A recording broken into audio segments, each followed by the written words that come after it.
burnout doesn't happen overnight. It doesn't happen in one day, in one argument, in one task. It builds up over time. It's not just doing more tasks, it's the tracking, it's the anticipating, it's the initiating, it's the reminding, and it's the following up. And the specific types of invisible labour that people in these relationships may not see is that emotional regulation. You're being co-regulated on. ADHD friends, they respond, we respond to all respond. So it's one of the neurological realities of this condition, of this diagnosis. You are not the problem. You are reacting logically to a system that is actually alive. And the solution is, surprisingly, to not manage your anger better. It is to change the system in the relationship so that the anger is no longer the only thing that works. Picture this. It's 9 p.m. The kitchen is still a mess from cooking dinner. The kids are finally in bed and there's a pile of bills on the counter that were supposed to be sorted 2 weeks ago. You're sitting on the couch, not relaxing, just calculating, trying to work out what's next. What do you do now? What has to be done? What is the priority? And the partner, your partner with ADHD, is stuck in some hyperfixation in their phone, unaware of what's going on, completely gone. You love them. You genuinely love them. But in that moment, you feel completely alone in your relationship. And if you felt like you were just seen, that there was a jolt of recognition in what I've just said, then this episode is for you. You see, I'm somebody who has ADHD. I've been married 15 years. We have 2 incredible boys. We are neurodiverse. Predominantly, I am ADHD combined and autism. So I want to speak into this side, this perspective of what I think gets missed when we speak about neurodiversity, ADHD, and relationships. There's a lot of podcasts, there's a lot of books, there's a lot of things out there for those with ADHD. But I don't believe we speak enough about what it's like for the partner of the person who has ADHD. So the person who's neurotypical, the person who's usually carrying the full load, and that feeling of loneliness that may seep in to their day-to-day. And the thing here is that there is such thing as burnout, and you may have heard about burnout when it comes to work or careers in corporate, those sort of things, as you get older, as you become a parent.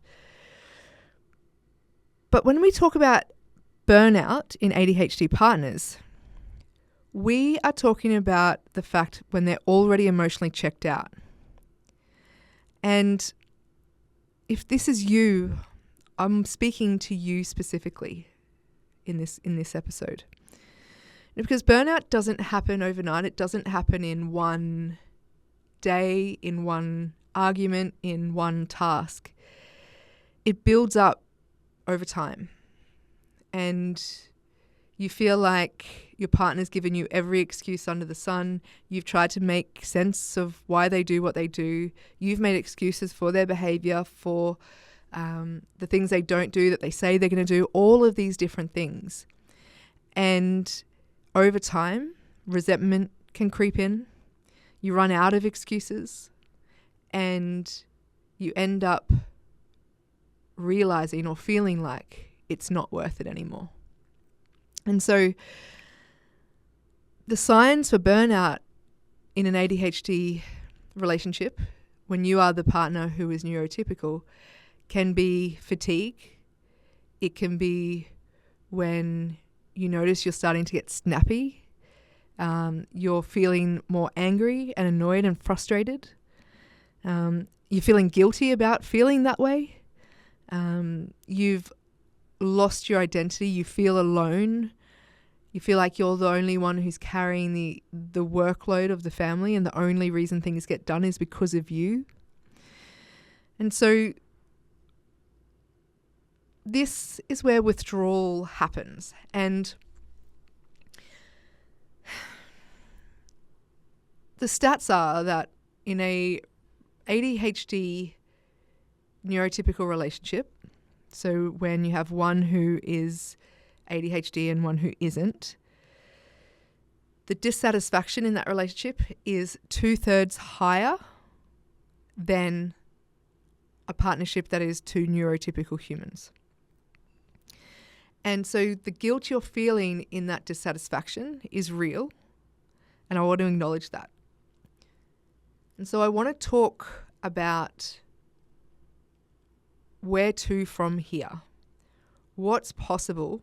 How can we work in and on our relationships so that the dissatisfaction is or disappears, or the beautiful parts of what's possible in your relationship can return or can be remembered? What changes are possible? What does each person in the relationship need to understand to make sense of each other so that the unit, the family that you are building and creating has more possibility than it may feel like it has for you right now? So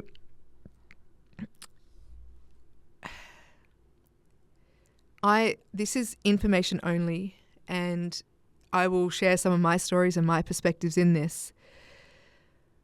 And as the person who has ADHD, I want to speak into what I can see now for the partner who's in the relationship, for my husband. Now, this invisible mental load, your ADHD partner may not be able to see it. No matter how you say it, no matter what you do, no matter what you don't do, they may cognitively not actually see this mental load you're referring to. And so the first piece of the battle is to reconcile with yourself that the fact is that they may not see what you see. They may not feel things the way that you do. And so how can we help, or how can we make sense of that?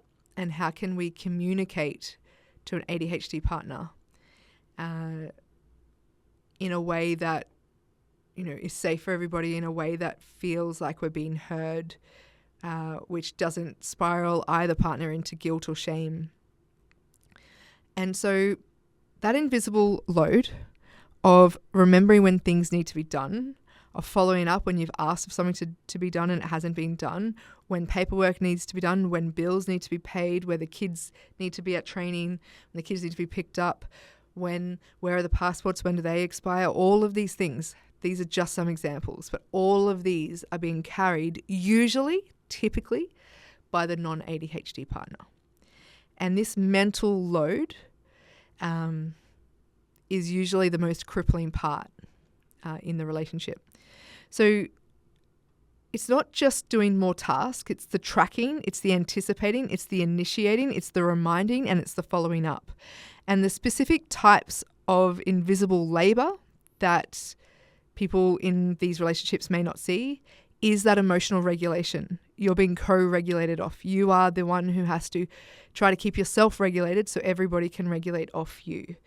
You are managing the ADHD partner's shame spirals and their emotional dysregulation and outbursts, the scheduling of appointments, the scheduling of different things, whether meds have been taken or not. It's invisible. It is the load that people can't physically see. There's the decision fatigue that comes in. Thousands of micro decisions that you have to make every day. There's no off switch for you, because if you're off, then the whole thing falls apart, or at least it feels that way. And so this creates loneliness. You may say or feel or think, I feel like I'm the only adult worrying about this stuff. I feel like I have another kid. And it may be true, and it may not be. But it's your truth. And your truth is just as important to be spoken and understood as it is for the partner who is neurodiverse. And so this domestic invisible labor, this is the part that is destroying families across the globe. And it is not a male-female thing. It is not just an ADHD neurotypical thing. It is the unique dynamic in which your relationship is. It's what you both bring to the party, not just the diagnosis, not just your health, not just the labels, not just your attachment style, not just. It is every part of who you are individually coming together to create that collective unit. And as much as that's important to acknowledge, it is also making sense of what strategies can be put into place. How can we support each other so that one person is not carrying the physical and cognitive workload in your family unit? How do you design your life for your unique unit, for your partnership? Because what a lot of people are trying to do is they're reading books, they're trying to take on advice, they're trying to fit themselves into somebody else's box instead of realizing that based off the unique blueprint that you each bring to the partnership, it's learning how to design based on that uniqueness. And that's what we do at Life by 8. This is why I'm so passionate about this work, because shame is killing so many people. It is killing so many opportunities and possibilities. It is destroying families. It is destroying relationships when it doesn't need to. And that shame usually comes from comparison. It comes from humiliation, embarrassment. It comes from so many different angles. And we're so fearful and scared of talking about it that it just takes over our lives. And shame loses its power over us when we speak to somebody else about it, which is why coaching and therapy are so powerful, such powerful tools in our healing. So if we can look at the fact that we have a unique relationship, we have two unique humans coming together to create something magical. Often there is toxicity, and it's better that people are not together, but a lot of the times we're giving up way before we need to, and we are getting ourselves stuck and isolated and avoiding the truths and avoiding ourselves. And so the anger is usually the number one emotion that is then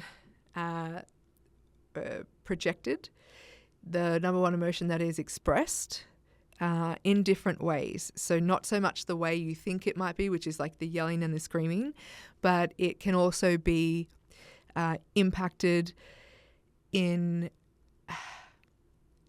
our manipulation, in the way we speak to a partner. But this anger is what we're not talking about.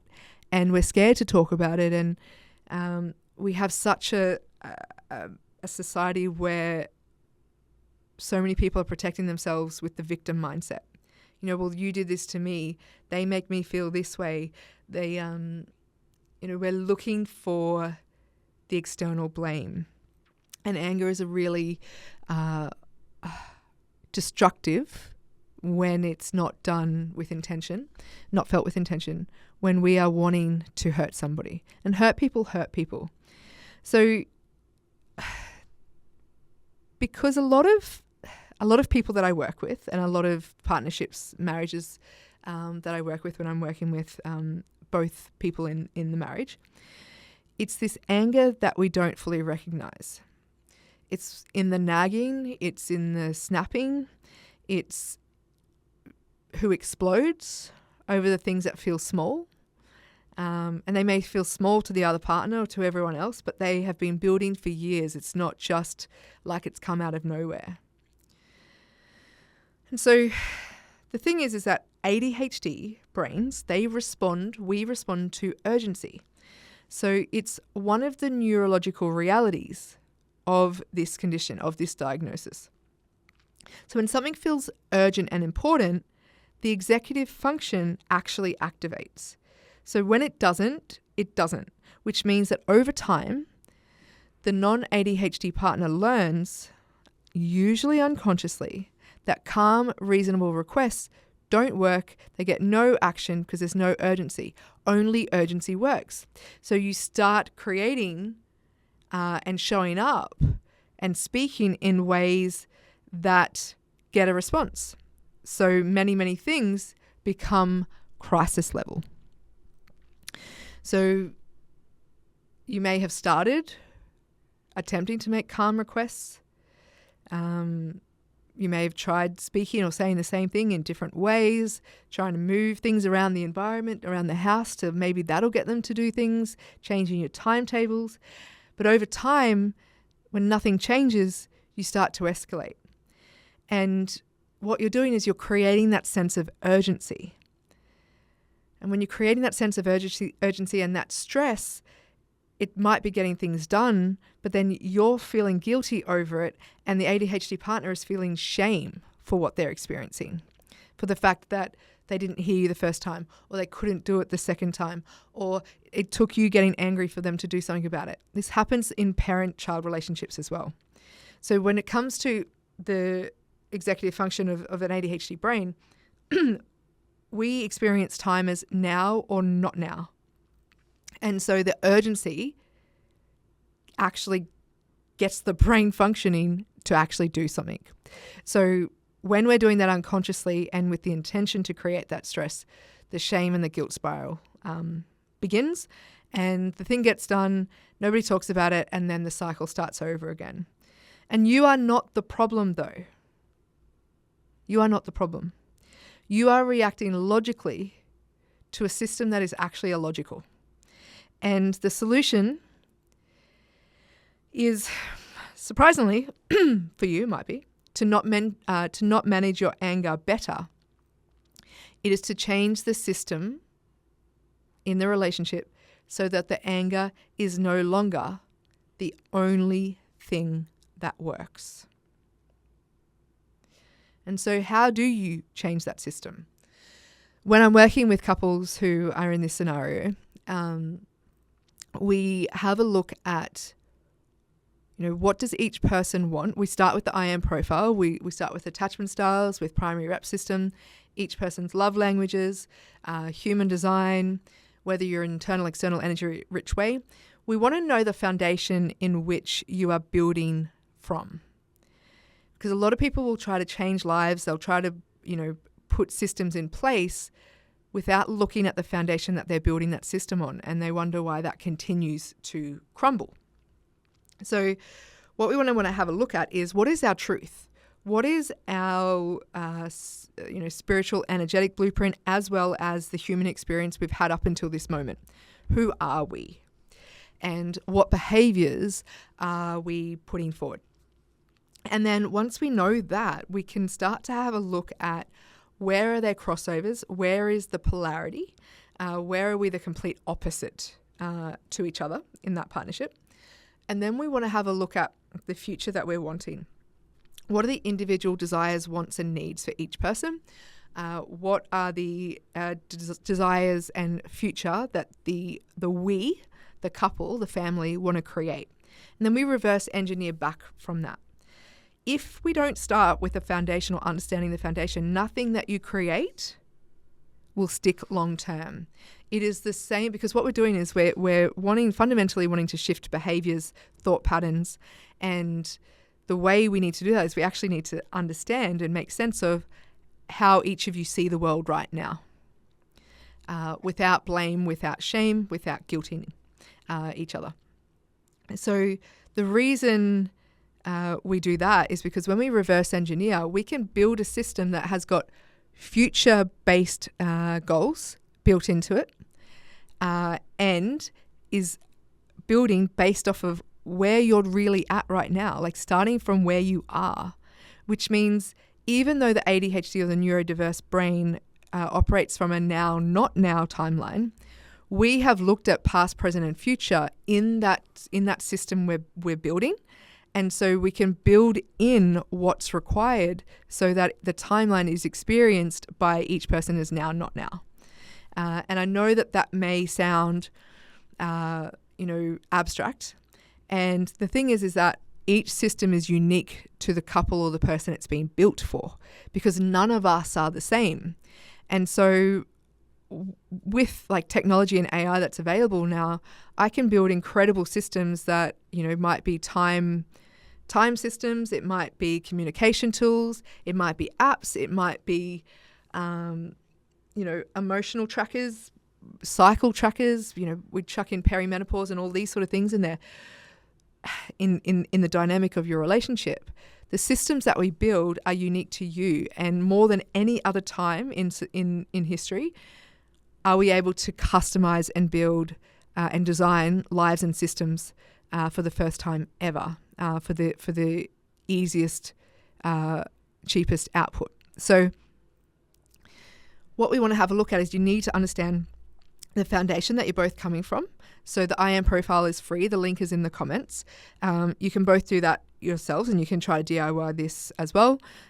We also learn about this and teach people about this in Transformation Week, which is 5 days, and it's NLP and nervous system regulation work. We give you a whole lot of tools that you learn how to work and use for yourself, but also to work and support other people as well with those same tools. And so you can do the I Am profile for free. Transformation Week is held in Brisbane in Australia. There's also the version that you can do online live. So if you want any more information, that's also in the show notes. And if you really want one-on-one support, then that is something that you can reach out and we can have that conversation to see if that fit, if you're ready for that.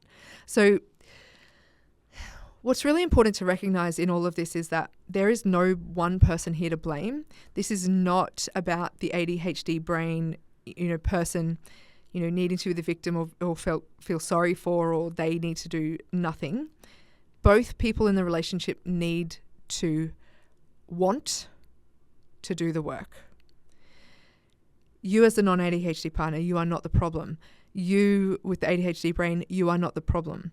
The problem is that you're trying to fit yourselves into a box that somebody else created without looking at who you are individually and the incredibleness, it's not a word, the incredible person you are as you are, and the incredible couple and family and unit you get to be together if you choose that. But the thing is that you both have to choose. And this podcast is about giving you the permission slip to realize that, it's not one person's problem, but both people need to feel recognized and acknowledged about the fundamental, foundational behaviors that are creating or causing the perceived problems in your relationship right now.